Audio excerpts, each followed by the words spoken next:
Hey guys, and welcome back. Welcome back to part three of Napoleon and part six of our package on Napoleonic era and the French Revolution. Um, we're gonna finish it off. This is the finale of everything. You guys ready? I'm ready. All right, Henry's ready. I'm Are ready. you ready? I'm ready. Let's get into it. I hope everyone else is ready. Here we Yeah. go. Part three, Act One, Eyes Before Stomach. Okay. He names these. I have no idea. I don't. I have great fun. I have great fun. know. I understand that. I understand it. September 18th of 1807, Napoleon authorizes his corsairs to seize any cargo ship leaving England with merchandise, including U.S. ships. So that's one of the steps that obviously leads to the War of 1812, albeit not with France, but with Britain, because Britain starts impressment. Anyway. Yeah. March 17th of 1808, Manuel Godoy, who is the Queen's former consort, he had basically finagled himself into a position of power. Godoy is blamed by the Spanish for a worsening economy, French occupation, bread shortages. There's a rebellion at Aranjuez, where the royal family, they had stopped there on their way to Cadiz, which is a southern port city, where they plan to get passage to America. It's basically like a Spanish flight to Varennes, if you want to think of it like that.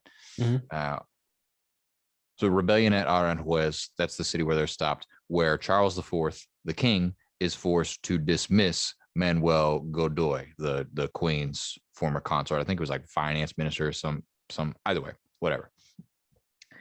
Napoleon, he wants the Bourbons out of Spain because he wants to be able to enforce his blockade. Portugal, I believe, was also still trading with Britain at the time, and he just wants to ice out Britain from Europe entirely.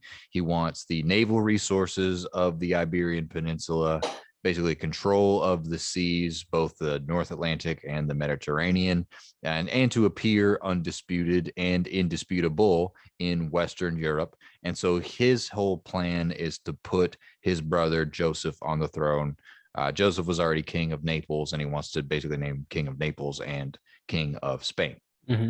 However, Ferdinand of Asturias, who is Charles IV's son, also hates Godoy and wants him gone. He's got his own following, particularly in Asturias.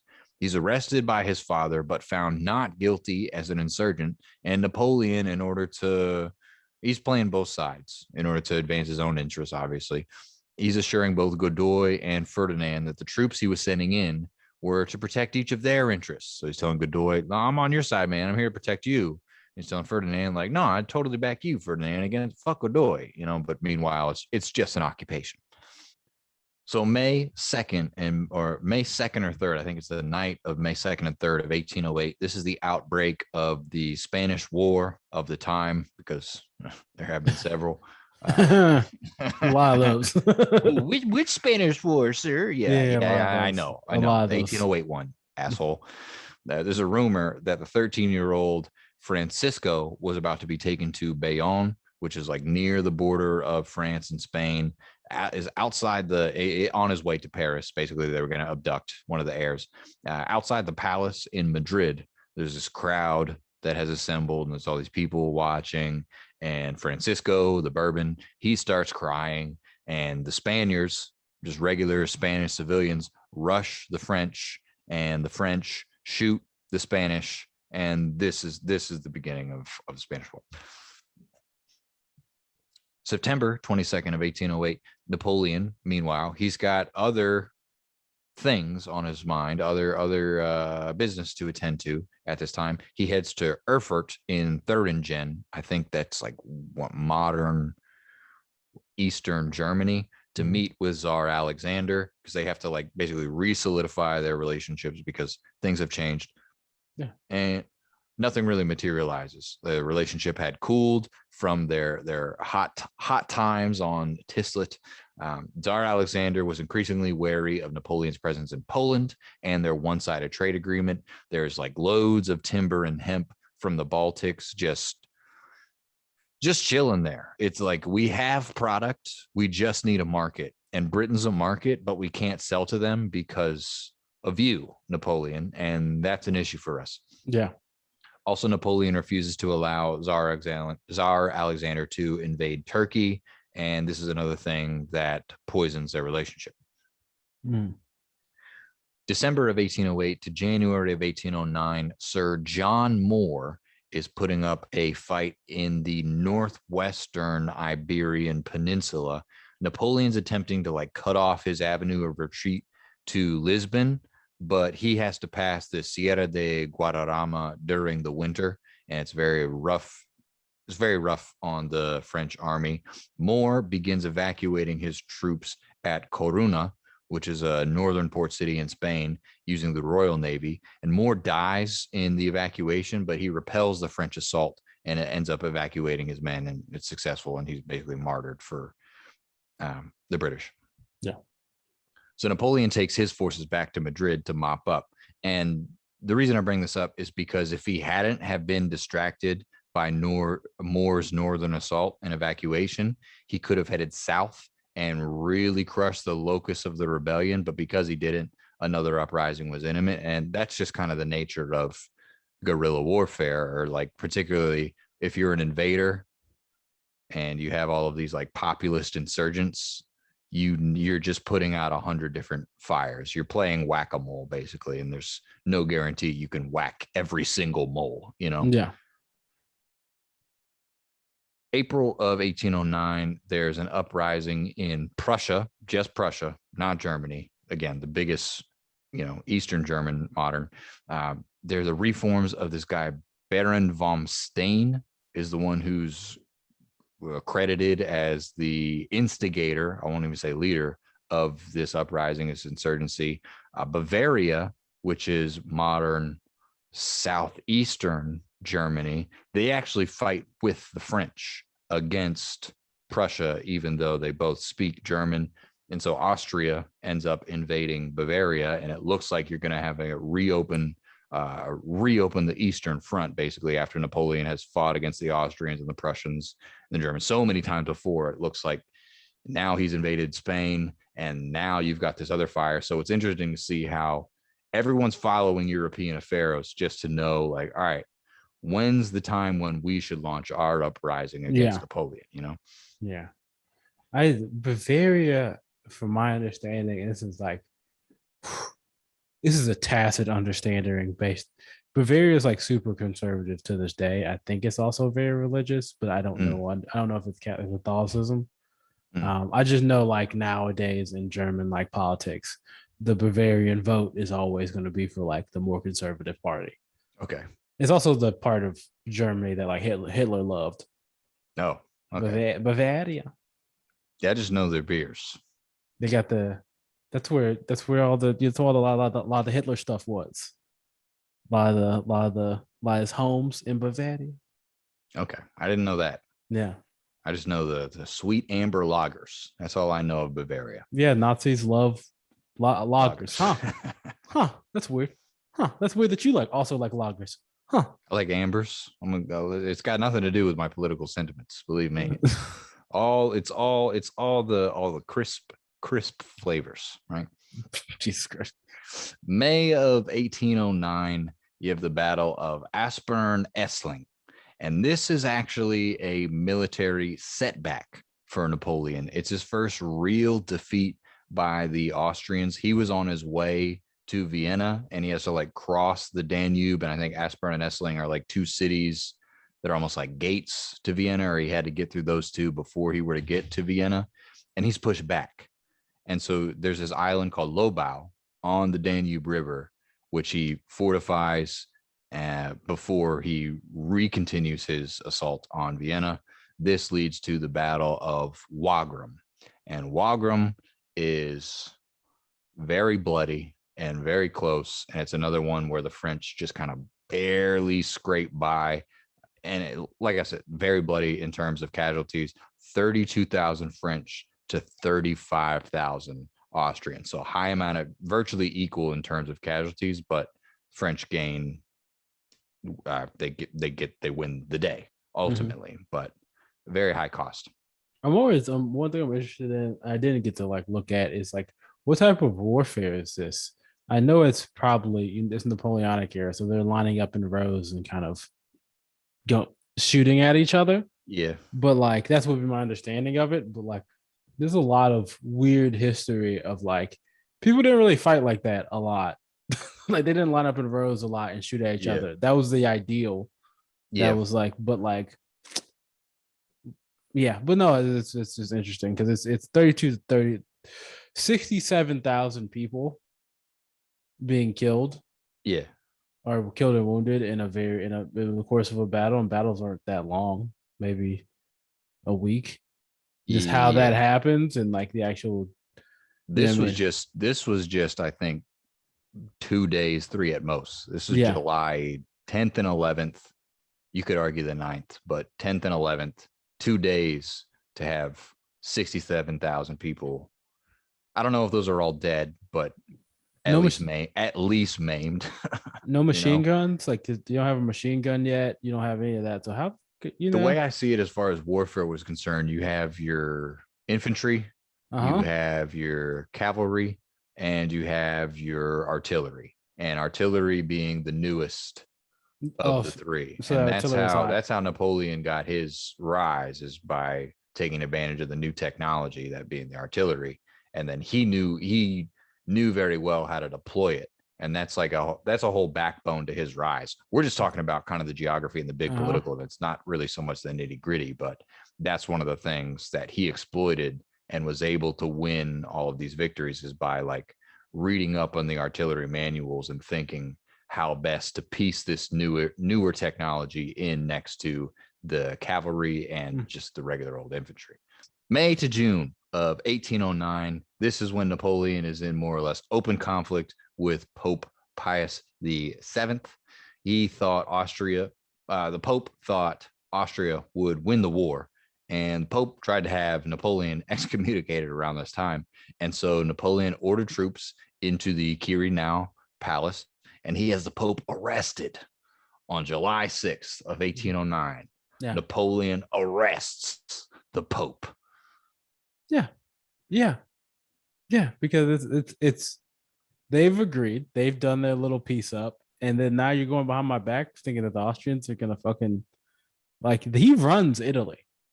Like Yeah. he owns Italy. His brother is the king, or his son, or whichever one is the crowned king of Italy. Yes. So like this is actually just a pope. Getting too big for Yeah, his vestibularies. I Whatever. mean, I think the pope would argue he's bigger than the vestibularies, but at the same time, the pope. This I is might have just made that word up. I don't know. I don't But know it's if all it's a good. real word at all. I think vestibles, Vestibles. vestibule. I don't know. Let's move I on. like vestibularies better. I'll be real. I'll be honest. I mean, there's a lot of words that we like better than the words that they are, but they're That's not fair. words. That's true. So Okay, that's why true. we don't say them. Yes. But I just like it because it's like, I'm gonna arrest the Pope. I don't know if anyone else has ever arrested the Pope. You have to be some kind of someone to be able to arrest the Pope. That's all I'm saying. I don't know if it's ever happened. I'm sure there might be a couple minute instances, but nothing like, all right, I'm arresting the Pope. Just giving that order to the people who are like, all right, I need these French commanders. You're gonna go in there and you're going to arrest the Pope. And they're Well, just kind of also, like, yeah, okay. they're also all Enlightenment people, all these like Yeah, generals, so they don't really care. fuck this guy. They do care, but they don't like. They're all They like, don't really care. Yeah. I read about Darwin Mm-hmm. or whatever. And like, and now I think I have a better understanding of everything. Superior understanding than you do. You do a holy boy, Yeah, holy man. yeah. So they're fresh off that. They're still very yeah.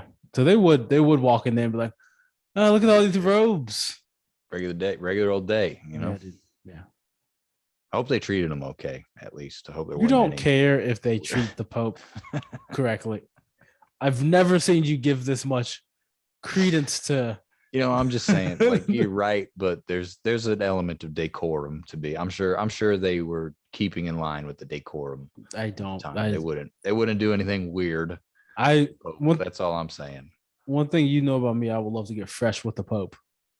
You want to get fresh with the Pope? Get fresh with the Pope. Do you know what get fresh is a term Yeah, phrase. you want to disrobe him of his vestibularies. No, That's no, what no, I. no, That's the no, way I no. That's understand it. okay. Right? You're trying to make this into a sex thing, and I don't want to do That's that. what it sounded like. Let's move on with the podcast Okay, because you're fair trying to enough. make it into a Okay, sex thing. all right, all right. October 14th of 1809. This is the Treaty of Schönbrunn, where the Austrians agree to pay reparations of 85 million francs, I believe. They limited their army to 150,000. There's more to territorial concessions, and they recognized the continental system. It's also an assassination attempt, yet another one, against Napoleon 2 days before the treaty signing. And there's like, you see more percolation of German nationalism because the guy basically he's executed, but like his last words before he's executed, he's like, yeah, fuck you, Napoleon, Germany rocks.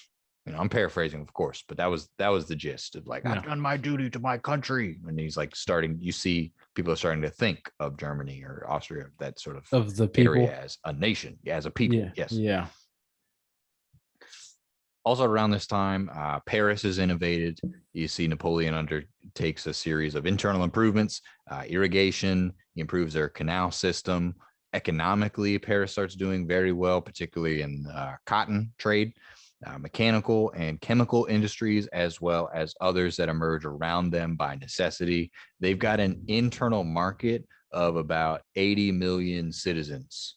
So, and that's the other thing, is that there is definitely a trickle up going on. Like, it would be easy to frame and it has been framed, the continental system, as like, oh, he was trying to integrate all of Europe and this predicted the European Union. And it's like, kind of, yes, maybe in like a very implicit sense. Yeah, you can also be like Lebensstrom. It's predicting the European is like, there's some key differences. There's some structural differences to Lebensstrom and the European Union. Yeah, like some important differences. Yeah. But with the continental system, there's and same thing you could say with Nazi Germany, is that there is definitely like a trickle up. Yeah. That they've had that internal market, and they all sort of are all like, oh, we're part of this continental system. But it was about France, and then it was about Paris, and then it was about Napoleon. It's like, you also see the emergence not only in the year aforementioned, but throughout the Napoleonic era. There's like, he's like a pretty masterful at using propaganda. There's a number of propaganda pieces in visual art. Jacques-Louis David, who was pretty famous, well-known Jacobin for his time, after he's in prison, he basically converts to Napoleonism. Almost, he converts. He's on Napoleon's side, and he's like, as long as you'll give me money to paint, that's what I'm fundamentally about, man. I want to paint. And he like raises this new school of painters who are also siding with Napoleon. This gets us into Act 2, Bone in the Throat. Okay, let's just continue. But I got a theme here. I got a theme going. Okay. December of 1809, Napoleon divorces Josephine, and he marries Maria Louise of Austria. And February, 2 months later, February 1810, there's a Senatus Consultum, which is ratified by the decision that Napoleon, as heir of Charlemagne, so he's speaking in the name of like the patriarch, the OG patriarch of France, who originally bestowed temporal power to the papacy. Napoleon abolishes the Vatican's sovereignty over the papal states and annexes them. So this is another kind of usurpation of Catholic authority. It's very revolutionary France. You know what I mean? As like, first you saw in revolutionary France the annexation of all the church lands. And then however many years later, like roughly 20 years later, Napoleon's like, no, I also own the papal states. France as an empire France as not a secular empire, but France as an empire, we don't recognize the papacy's authority over over the states named after themselves. You know, they're ours. Well, yeah, I mean, the Jag with the French Revolution and then Napoleon, they see themselves as the heirs of the Roman Empire, like Roman Yeah, of Rome. yeah, And Rome, guess what? Rome was the before Christianity. yeah, Rome takes on Christianity as like it's a yeah, new cloak. Like, so like they see themselves as like, yeah, no, Francis. He sees themselves above yeah. this. I see what you're saying. Yeah. Because There's I like a think that's there's a prior claim that they're appealing to. yeah, that's their train of thought is like, yo, we are the nation or whatever. I don't know, Rome. This is the Yeah, new Rome or whatever the fuck that. Yeah. yeah. This is fine. You know, Yeah. we recognize this, but we don't recognize the authority so Yeah. much. We It's can still have still 1A yeah. to the Rome or whatever, new Rome or whatever the fuck. We've got the graft, but don't forget who you're grafted to. Yeah. Okay. Yeah. Napoleon, he wants his heir, his son, named King of Rome, and the ability to appoint a few bishops. And the canons are corresponding with the Pope. Pius is saying not to let Napoleon name any bishops, so there's more friction there. There's further friction. Upper class nobility is upset that Napoleon is straining France's relationship with the papacy because they want to retain the lands that they had gained basically since the French Revolution. The papacy was upset that Napoleon had introduced divorce, and there's also nationalist pockets throughout the continental system, throughout the Napoleonic Empire. Germany, Spain, obviously, is like a total shit show. Poland, particularly in Germany, though, I think that's because Austria was already consolidated at that time, but particularly Germany and Italy, I should say. Yeah. They're upset over both conscription and taxes, also like Holland and Denmark.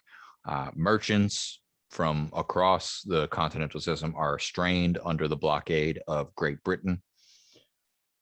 1810 to 1811, the situation in Spain is worsening. There are disagreements over the amount of casualties inflicted by these like guerrilla populist bandito revolutionaries.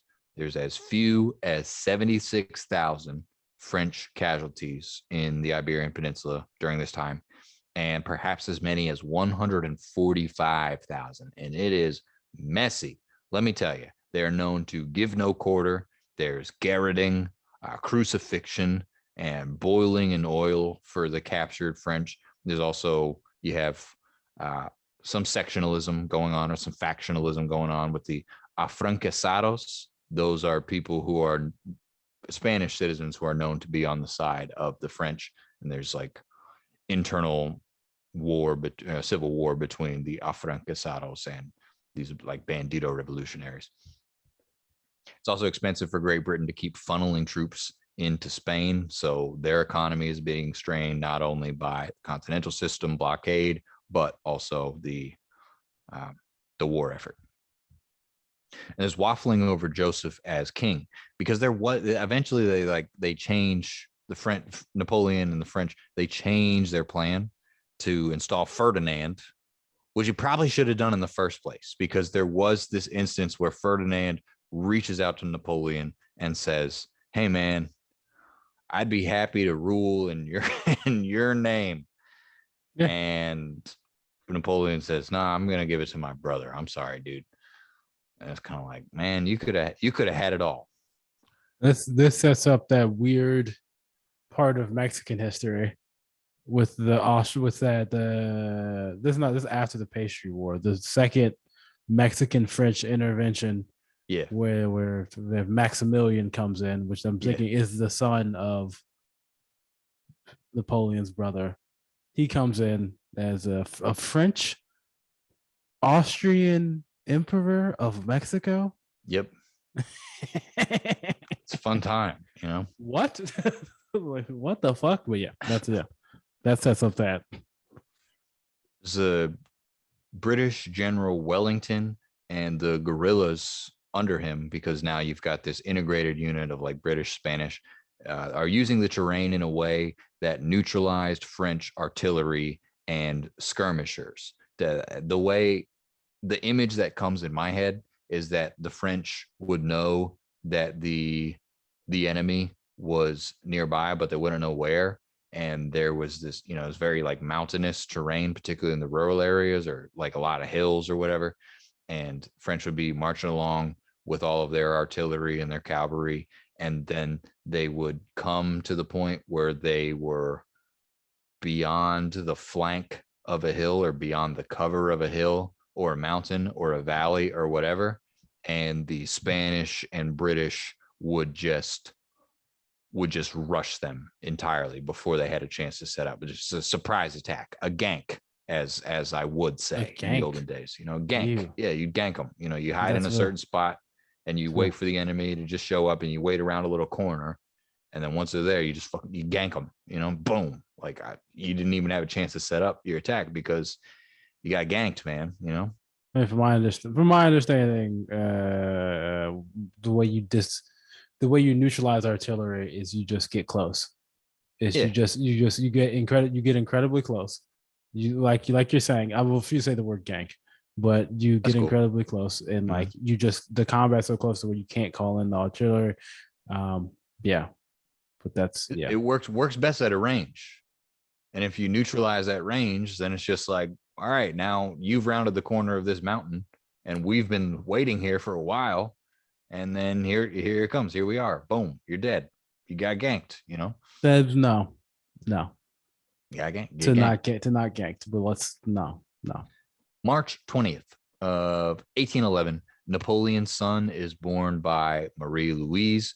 There's further problems with the blockade. Tsar Alexander is stirring up Polish nationalism against France. Napoleon is arming up Danzig. He wants a strong Poland as a buffer state against Russia. Russia is increasingly flouting the continental blockade, so that's falling apart. Napoleon, also domestically, I believe, needs a successful war to distract from the failing war in Spain. It's been referred to as the Spanish ulcer because it's just eating him up from his heel. Yeah. So May of 1812, Napoleon departs St. Cloud for Dresden, and Alexander's securing his fronts. Bernadotte, who was one of Napoleon's under generals and kind of had always been fucking with him throughout Napoleon's rise. Napoleon named Bernadotte king of Sweden. And then Bernadotte went and allied with Alexander. So there's even some, these personal divisions, personality disputes between France's top generals are coming to fruition and working against Napoleon. It's like a weird, it's like they go through some type of wormhole in terms of their service in the military where there were aristocrats before. Most of these people, they come from aristocratic backgrounds. Yeah. And they've always they're always thinking about how to better themselves and how to create a better standing for their families. And then they go into the military and it's all this fucking socialistic brotherhood shit that they're all big fans of and they all talk up. And then as soon as they get into a position of power or they're major generals, or they get something, they return immediately back to being okay, this is really about but maybe it was always about that, but it's always about yeah, I don't know. This is interesting to see how they're oh, we're generals, and then it's no, this is still about me making bank for my family, fam. Yeah. I'm still trying to build up that nest egg, man. Yeah, I'm still in it for me. But when I have to be, I'll mobilize against the enemy. But yeah, I'm gonna take a few paintings. And guess what? If it's as now as the king of Sweden, it's better for me to align. Yeah. Sorry. Was Tsar Alexander. It's not it is personal, but also it's not personal, but also it is personal, 30,000 Austrians and 20,000 Prussians are basically forced to fight for Napoleon because he gives another call for some conscription. They send secret dispatches to Russia saying hey man, we're not happy about this. This is not up to us. This is not optional for us. We have no choice. And should an opportunity present itself, we will change teams like immediately as soon as it happens, because fuck this guy. But for the moment, they've got bayonets at our backs, so we've got to march with them. June 24th of 1812, Napoleon crosses the Niemen River. He's crossing on the way to Vilna in Russia, and he's got a number of indisciplined troops. That's like a big problem for him during his Russian campaign. They're eating all of their rations and later like collapsing from hunger and exhaustion, and they're facing like muddy roads with polluted wells. Suicides are rampant, as well as desertions. Things are not looking good on the way into Russia. And you would say the Russian campaign starts in May, right? Yes. It's just fucking weird and odd that the Nazis do the same thing. They started in May of 1941 with Operation Barbarossa, and it's like that you got to hit that cold at a certain point. Yeah, man. It's the whole point of Russia. Like you're gonna hit that happened. Cold. So all right, but yeah, this guy was your hero, and May is when he started, and he got too cold. So why would you need to? But I guess you thought like, oh, you thought you were bigger than Napoleon. You thought you would the same shit wouldn't happen to you if you tried to do the same. I don't know the weather in Russia, but it does seem like April showers. So it's like you can't get through there before the mud of April dries up. April showers bring May frosts. And then, May is, oh man, you still really cold. Still left April 30th. The French Continental Army is around 450,000 to Russia's 160,000. So in terms of numbers, France obviously has the advantage. However, that's not the only thing that counts. Russia is wary to meet Napoleon in open combat, so their plan is to stretch his supply lines as thin as possible and scorch the earth. That way, they can trim Napoleon's herd before they even meet them in battle. That's the same thing. The same thing.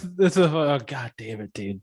God, dude. Hitler's so fucking stupid. Sorry. So stupid, man. Like, especially if you're the fucking geek who's just nerding out over Napoleon, who's just like, oh, Napoleon was so great in unifying Europe. I'm going to do the same thing. But you don't even bother to learn from his fatal mistakes. Like Napoleon has the excuse. It's still pretty stupid, right? Invading Spain was stupid. Invading Russia is still stupid. It's kind of stupider. This all feels like syphilis. He's at least not really operating under a precedent. Yeah. He's kind of feeling it out on his own. Hitler's just kind of like ignoring some very large pitfalls. The exact same thing. The exact same pitfalls. And he doesn't even give a shit because he's just like, I don't know. August 16th of 1812, Napoleon begins the siege of Smolensk. There's fighting in the suburbs outside of it. Beginning of the siege of the city. It is burned to the ground, and the generals at this time are encouraging him to winter at Smolensk because it's August. It's getting cold. They say that they should promise Polish independence as a palliative to buy time and kind of neutralize the Polish nationalism that has been stirred by the Russians. Napoleon, he's worried about being away from Paris for too long and basically being deposed while he's away. So he's like, no, we gotta wrap up this Russian invasion really quick, like we used to, boys. Like, pretend that, like, you guys remember Italy, right? You guys remember how fast we took Italy? We got to do what we did and just wrap this up really, really quick so I can get back home. Okay. Thanks, guys. Napoleon does what in military history terms is defined as stepping outside without a jacket on. Or not checking the weather before you leave. Yeah, or not checking the traffic before you leave. Yeah, just really poor planning. Yeah, and then telling the traffic or the weather like, hey, this cold thing is not really working for me. If you could change the temperature here, that would work out for me. Yeah. I don't know if you could change the weather. I don't know if the sun could shine a little brighter, so I could not be so cold. I'm the one who forgot my jacket, but I won't admit that. It's a lot. September 15th to 16th of 1812, Napoleon enters Moscow, and it's completely empty. There's like massive amounts of looting going on. It's also burned to the ground at at this time. I don't have it in here. There's like a bunch of rumors as to who lit the fire as well. I think it was like the Russian army itself. I think that's the consensus, is that the Russian army thought that if they just burned Moscow, there would be less to loot. And also they couldn't stay there. So let's just burn Moscow. Yeah. That way the French will leave faster and have to go home in like the worst of the winter months. This is a scorched earth policy, which is what they did in World War II. Again, is they would you get to these towns and it's just all burnt out, all the cattle, everything's murdered and killed. And it's like, well, yeah, there's no way you can eat. You can't eat. You got to rely on your supply lines, and yeah. I mean, we're not eating, but guess what? That means that you're not eating. Yeah. So, and I can exist. This is my home. I can exist here. How long can you stay here in this cold and with no food and like that historical like Russian doomer cultural death wish is crazy. It's like, hey, we don't care. It's a life. All right. It's kind of might be a stereotype, but also it's worked historically. So, and I see it repeat. So I'm gonna point it out. It seems like a constant. It really does seem like they have constantly something about that cold, man. Yeah, man. Just makes you like, oh, I live here. I'll die. It's fine. It's fine. But fuck you. I'm gonna die, but fuck you if I die. Okay. That's the vibe I get. I'm crazy. I'll kill us all. Okay. Just fuck you. We're going for it. All right. Meanwhile, the Russians under part of Napoleon's thinking here is that if he just hangs out in Moscow, that Tsar Alexander is just going to come out and sue for peace. But Tsar Alexander and the Russians generally just know better. They're like, no, let's see if you live this. Let's see if you live through this, because your supply lines are thin and you're in hostile territory, and we'll see what happens. The Russians under General Kutuzov, they're reinforced from Finland. So now you've got 215,000 Russians against only 95,000 at this time under Napoleon. He had 450,000 and he's down to 95,000. And he's barely met the enemy in combat. October to December of 1812, this is his winter march. It is an embarrassing winter march back through Russia, going back home to France. Kutuzov is either forbearant or hesitant. I'm not sure which. He still doesn't want to engage Napoleon in open combat, but he is following him and harassing him. And there are peasant reprisals against the French on their way home. There's cannibalism within the French army, not to mention hypothermia. French soldiers are surviving on horse flesh. And what is it, the adage that they have about Russia, that there's two unbeatable generals in Russia, and that is General Hunger and General Winter. And that proves itself right here. Yeah. Fortunately, we have drones and nukes now, so it doesn't really, kind of neutralize those two once you globalize sufficiently. That's what they don't tell you. People don't tell you rock, paper, scissors. Nuclear winter beats winter. That's at right. All times. Mm-hmm. There you go. Boom. Yeah. Boom. There you go. What beats nuclear winter? No, climate change. I'll tell you. Oh, climate change. Yeah. I was going to say love. I'm pretty sure climate change beats that also. Yeah, I think so. All you need is love, man. Not when that climate change drowns you, nigga. Let's go kumbaya into the sea. December 18th to 19th of 1812. This is when Napoleon arrives back at the Tuileries Palace in France. And this is similar to his returning home from Egypt. Not looking good for him. This gets us into Act 3, Swallowed Up. I think the thing, right? We got food. I want to clarify. He picks. I was going with the larynx. He picks. I wanted to go with digestive, but also larynx type. Anyway, December 1812 to May of 1813, there's a combined Prussian and Russian offensive against Napoleon, backed by Great Britain. There's an armistice signed at Pleschwitz. Austria agrees to mediate in the dispute between the Prussian, Russian, backed by the British, and the French. And they appoint this Austrian guy, Metternich. And Metternich and Napoleon, they're talking at Dresden. France was to accept their natural frontiers, dissolve the Confederation of the Rhine, free Austria from any military or political requirements. Russia and Prussia both acknowledge Metternich to avoid any backdoor deals. So they're not trying to leave any wiggle room for Napoleon whatsoever.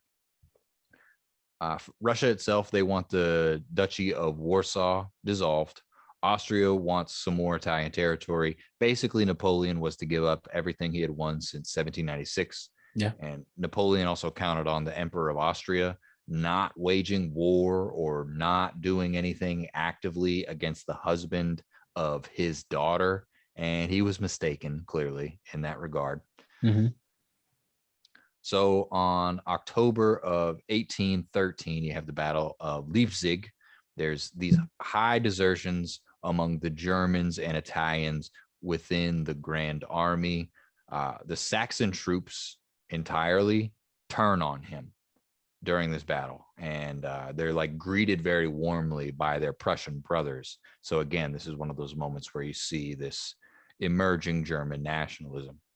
And Germany is now against him, relatively unified, not really Germany proper yet, but all the provinces have kind of united against him. Holland declares against him.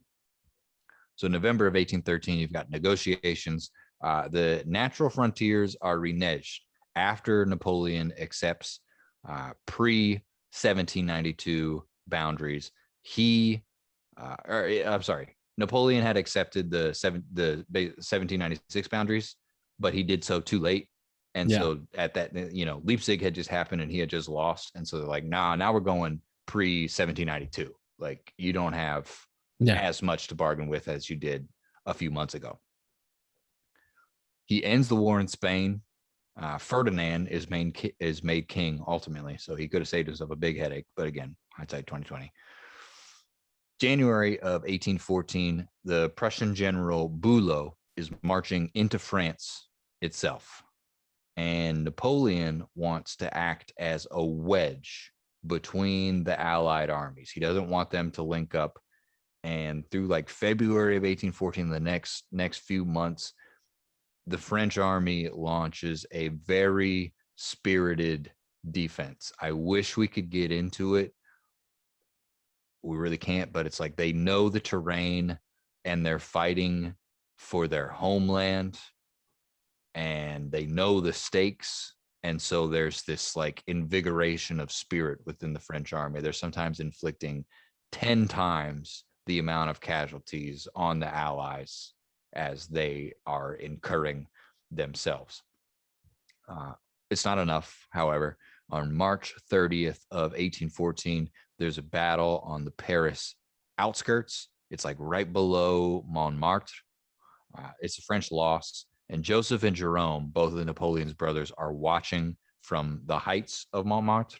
They authorize the marshals to conclude an armistice in Napoleon's absence. So the gig's up. Yeah.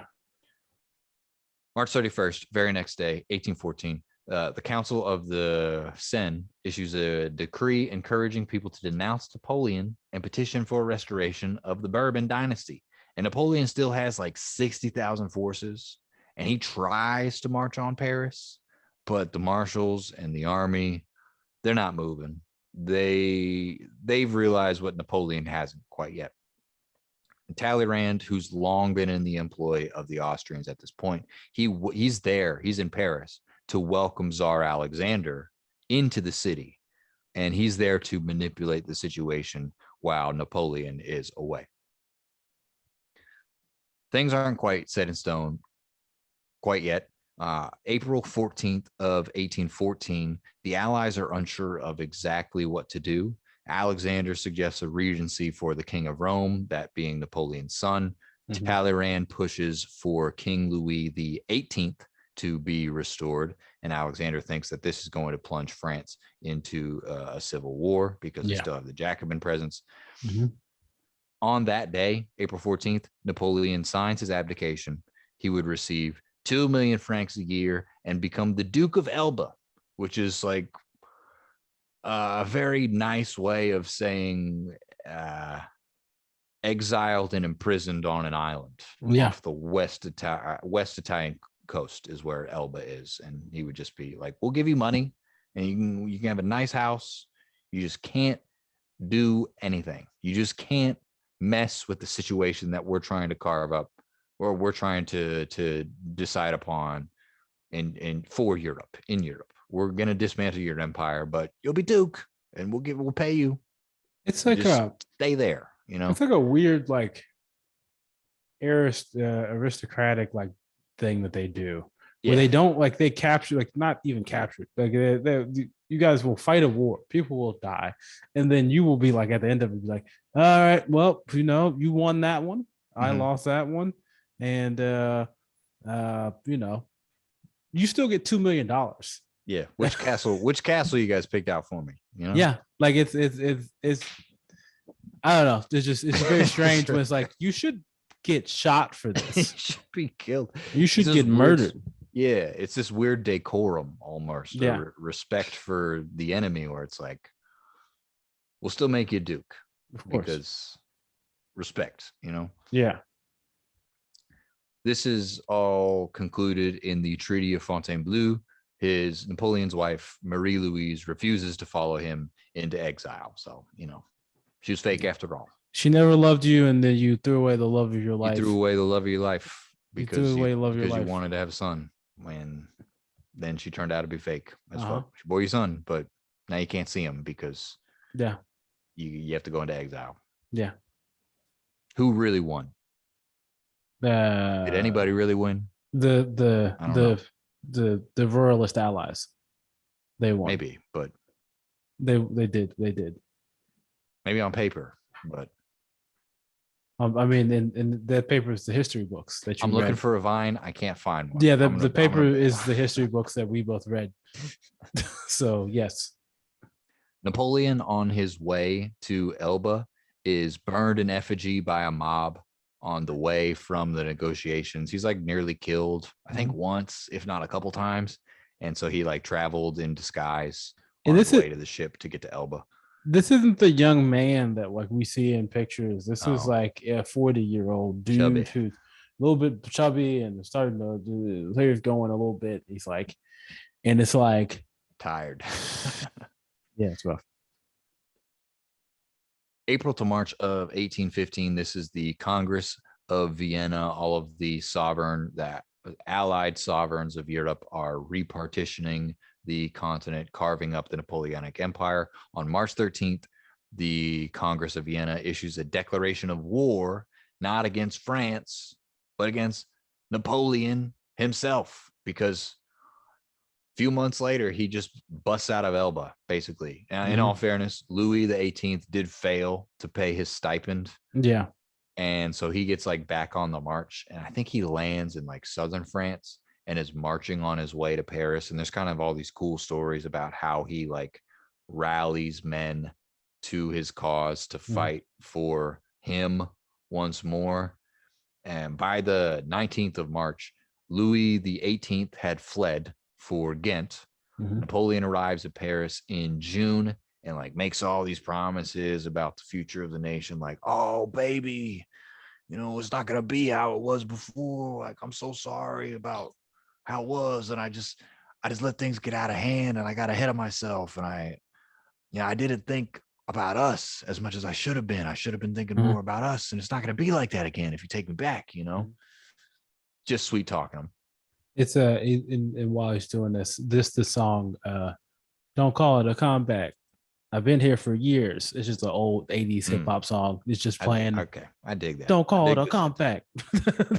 Hey man, I've been here. It's not a comeback. Yeah, been here for I just didn't years have the though. limelight. I get it. Yeah.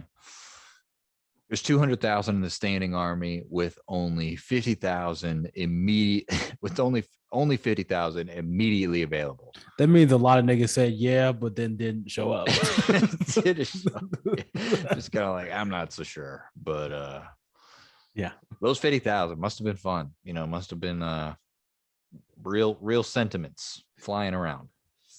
The French army what is mustered of, I should say, like those loyal to Napoleon, invade Belgium. They're pursuing the British General Wellington. Um, Napoleon's dispatching his marshals to prevent Wellington from linking up with Blucher, who I believe is Austrian, if not Prussian. I think Austrian.